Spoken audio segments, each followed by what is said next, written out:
बिस्मिल्लाहिर्रहमानिर्रहीम। अभी कुछ चंद न्यू डेवलपमेंट्स हुई हैं, उनके बारे में आपको बताना जरूरी था। इसलिए सबसे पहले तो मेरे चैनल को सब्सक्राइब करें और साथ लगे बेल आइकन को दबा के नोटिफिकेशन को ऑन कर दें, ताकि मेरी हर रोज नई आने वाली वीडियो का नोटिफिकेशन आपको बर वक्त मिलता रहे। अल्लाह हाफिज। अच्छा, एक बड़ी दिलचस्प बात है।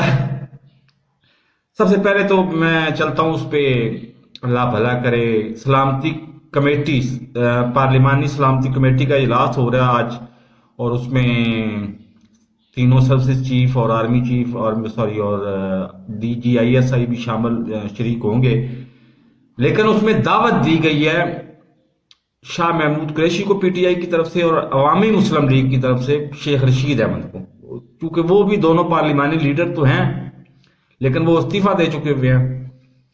तो वो अब पता कोई नहीं है कि इमरान खान साहब के जलाल का, कि हो सकता है इमरान खान साहब उनको मना कर दें।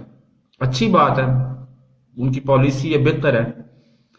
और दूसरे नंबर पर आपने नोट किया होगा 2-3 दिन से ना, ये इनका बयानिया बदल रहा है।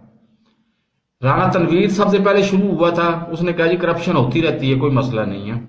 फिर उसके बाद दूसरे नंबर पर आगे, अल्लाह भला करे, अब गैर मुतलका लोग इस तरह की बातें कर रहे हैं।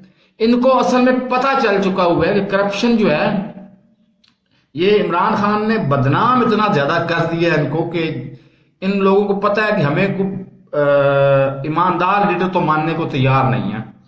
इसलिए इन्होंने बयानिया बना लिया, करप्शन होती रहती है लेकिन करप्शन के बावजूद मुल्क तरक्की करते रहे। एहसन इकबाल ने ही कहा था मुल्क तरक्की करते रहते हैं। उसके बाद हमजा शहबाज ने भी कहा, उसके बाद और भी कहा। तो यार खुदा के लिए करप्शन करो, लेकिन इतनी ज्यादा तो ना करो कि पूरा पाकिस्तान तो क्या पूरी दुनिया में हम बदनाम हो गए हैं।